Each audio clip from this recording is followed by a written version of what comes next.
Hello everybody and welcome back to another episode of Surrounded by Bourbon with me, Phil Crawford, aka Causeway Whiskey. This is episode 15 and today we are not looking at bourbon. In fact, we are looking at a single malt from my homeland of Ireland, and specifically it is the Copeland 25.1 in this rather beautiful bottle. So I've kind of decided to change the channel up a little bit. First 14 episodes have all been bourbon reviews, so now I've decided that on a tri-weekly basis things will change. So this will be the first Irish review, next week will be a Scotch review, the third week will be a bourbon review, and so on and so forth. There may be some world whiskies thrown in there as well, but I thought that, well, I have quite a lot of bottles open from Ireland and Scotland, and I would like to get them reviewed before I drink them. And I just think as well to give a little bit of variety to the channel. Anyway, that's the housekeeping done. What about Copeland? Many people, especially in the US, maybe have not heard of this brand. So Copeland Distillery is located about 18 miles east of Belfast in the small town of Donaghadee in County Down. It was founded by Gareth Irvine in 2016 in a rather unconventional manner.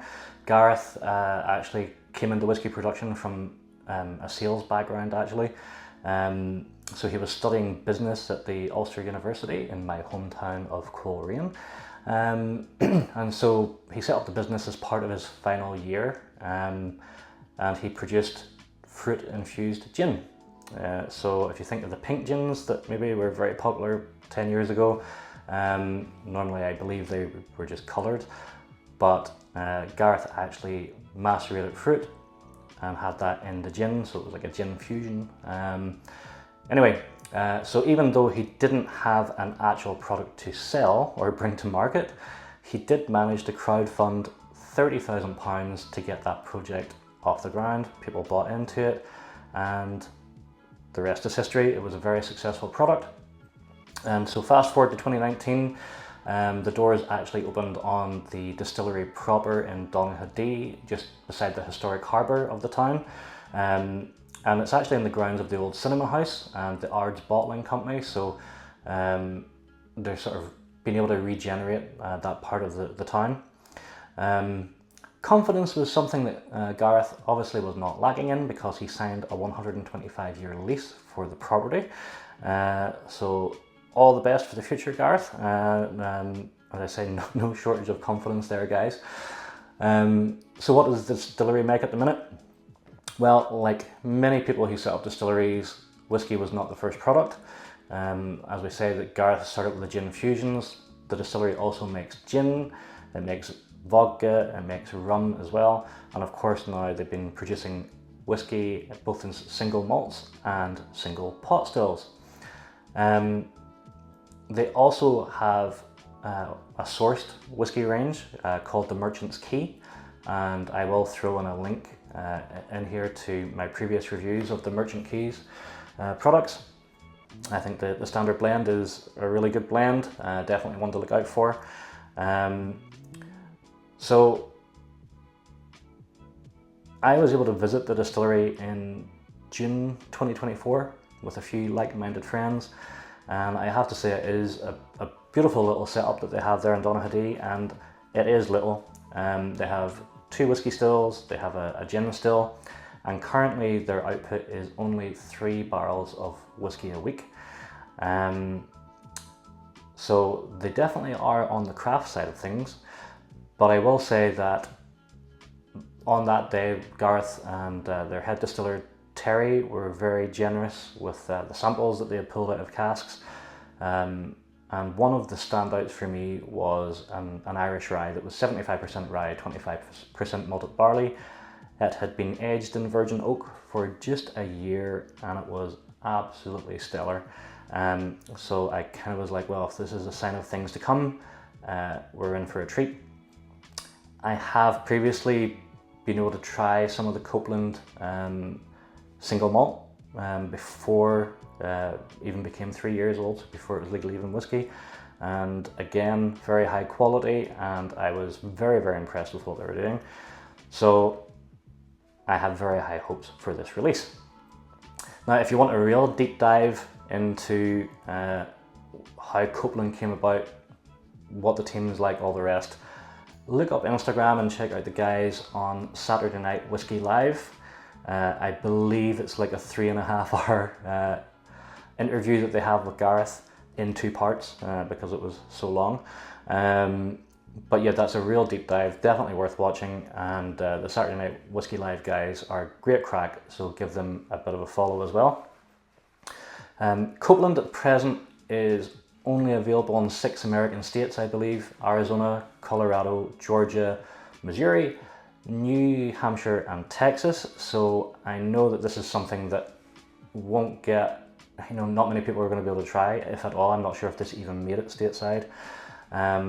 But if you're into gin, vodka and the Merchant's Key, the blend, I would give them a look, and it'll give you an indication of what type of products they're putting out. So what is so special about this? Well, this is a double distilled single malt with a mash bill that is obviously 100% malted barley. But interestingly, the mash bill here uses chocolate malt, which is 10% of the mash bill. So chocolate malt, what is it? Well, chocolate malt is normally used in brewing beer for things like stout or porters, and it's specially roasted to give a really dark color and then to provide a rich coffee, toffee and kind of chocolate flavor profile. So it'll be interesting to see how that impacts the final product here. Maturation wise, it's also fairly interesting. So this release was made of 3 200-litre bourbon casks that were matured for 4 years and 9 months before being moved to virgin oak casks that had a char level of 4, which is the alligator char, and they had a further 5 months in those virgin oak casks, which means that that portion was matured for 5 years and 2 months. The other portion was matured in an Oloroso quarter cask for 5 years and 5 months. So I'm assuming, considering that Oloroso casks are normally 500 litres, that was a 125 litre cask. So yeah, quite an interesting mix of things there. So bourbon, then going to virgin oak, so expect a bit more spice. And then we have the Oloroso, which is going to give us the kind of Christmas cake kind of notes. So yeah, now price-wise, this was £125, and yes, that may seem a lot for a 5-year-old whiskey, but age statements, if something is made well, age statements don't really mean a thing. It doesn't necessarily guarantee quality. I've tried plenty of old whiskies that are pretty disappointing. But just think, this is very much a craft product. They make 3 barrels of whiskey a week. In fact, the liquid that is in this cask was from whenever they actually were distilling their whiskey on their gin still, before they actually had their 2 whiskey stills. So it's pretty rare liquid. I believe there was only 220 bottles of this at cask strength. So this is bottled at 58.6% ABV. So that will be 117.2 proof. This is bottle number 171 of those 220 bottles. And then they did release a 46% ABV or 92 proof expression for £85, and I believe there were 800 bottles of that. So it's a very rare product, and let's see whether it's actually worth the price, will we? So let's get stuck into the nose.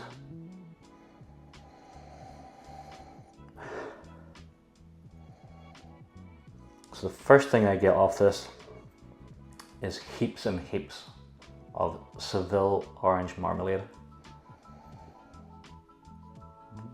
Really nice. And then there's custard cream biscuits, which I don't know if you get here in the States, but like it says on the tin, it's a couple of biscuit layers with a custardy creamy middle, pretty popular back home. There's marzipan, there's cola cubes.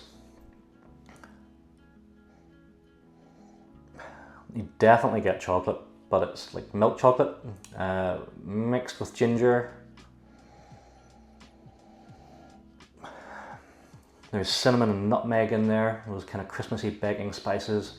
There's a hint of spearmint as well. There's some sawdust. And a bit of licorice as well, actually, like black licorice. And there is also definitely just a touch of saltiness just in the background there. So it's a beautiful nose. It just entices you to get your nose stuck in that glass and just breathing in those beautiful fumes and aromas. So anyway, let's get onto the palate, shall we?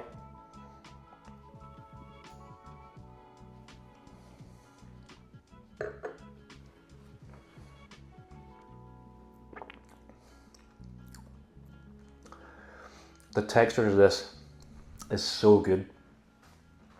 It's chewy, it's oily, coats the entire palate, and a bit of a flavour bomb, to be quite honest. And even at the high proof, the high ABV of 58.6, it is really well integrated, and you don't get alcohol burn. You do know you're drinking something, but it's not burning. So go for a second sip and we will see what we're getting.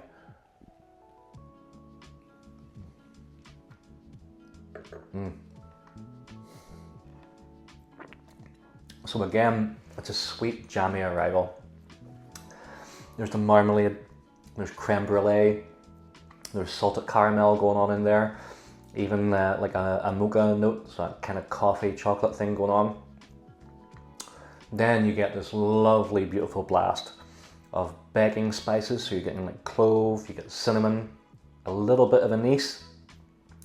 And then just after that, you can definitely feel the virgin oak. There's like a nice spice grip just right at the back of the palate. Yeah, that is lovely.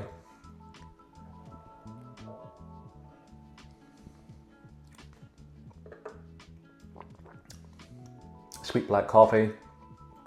There's dates in there too. There's menthol.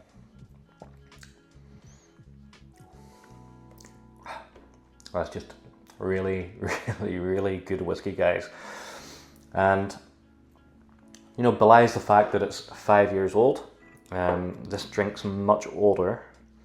So I'm going to add a little bit of water with my rather lovely water dropper from the Tua glass. This was given to me by Mark Nathan of Skertuska, so another Irish company to look out for, guys. I'll give that a little bit of time just to mix around there. So nose-wise with the water,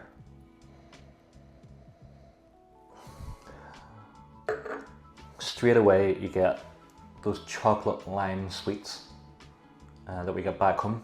I don't know if they're available here in the US, but you know, it is quite pungent, the chocolate lime.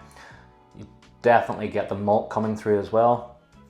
Also some like Lyle's golden syrup. But it never becomes like cloyingly sweet. There's, I think actually the virgin oak and then the French oak of the other also manages to like just temper things enough that it doesn't get into like total dessert whiskey kind of territory. And again, just that orange note mixed in with the chocolate lime. So beautiful nose.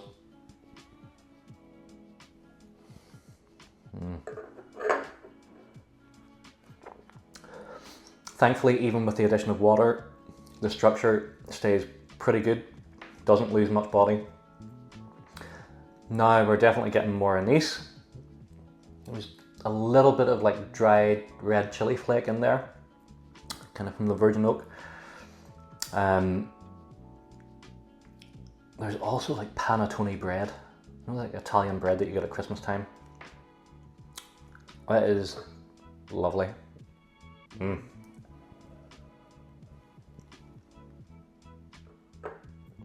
Finish wise, it's a medium length finish, but you're just left with these like the woody spices from the virgin oak. There's a little bit of salt, there's caramel, there's some bitter chocolate, and then like that just kind of underlying fruitiness as well. Yeah, really good. So how am I going to score this? I think it's fairly clear that I'm a bit of a fan of this. I have managed to work my way through a bit yet, but as this was muled to me by a good friend who came over to Florida in October, I do kind of want to like nurse this bottle for as long as I can. But I think it's going to be hard because this is really awesome. I'm going to score this an 8 out of 10. Yep, it's expensive compared to, like wildly expensive compared to anything else that I've reviewed so far on the channel. I don't care. I mean, it's complex, it's engaging, there's like so much going on with the nose and the palate. It's really rich, it's decadent. It just shows you what's capable whenever someone puts their heart and soul into producing whiskey. Not for volume, but for actually making like just a standout product. Do I think the £125 was a fair price? Absolutely. You know, could they saved a little bit of money? Maybe, because like I have the box here. The box is a work of art. You know, nowadays I'm not really sure we need presentation cases, but it does look pretty stunning. The bottle itself I think is pretty beautiful. But the liquid inside really stands up to the experience. It is absolutely superb, guys. I know that not many people got their hands on this, but anybody that got their hands on this, either at cask strength or even the 46% version, I think are very fortunate people indeed. And make sure you open it, guys. Don't put this one aside for a collection or whatever. Do the liquid inside justice. Do Gareth and his team justice. Make sure you drink this stuff. Absolutely fantastic. I can't wait to see some of the other expressions that come out. We're now on to, we've had a 25.2 and a 25.3. I should explain as well that just means that these are the 0.1, 0.2, 0.3 are the first, second, third releases of 2025. Pretty self-explanatory. You know, I wish I had more money because I would really love to support these guys so much by buying all those releases, but you know, funds are what they are. But anyway, guys, look, I hope you enjoyed the review. Please like, please comment, please subscribe, and please join me the next time for a little scotch. And yeah, I hope you enjoyed the review. I will see you again soon. Thanks very much for watching, guys. Have a great night. Bye.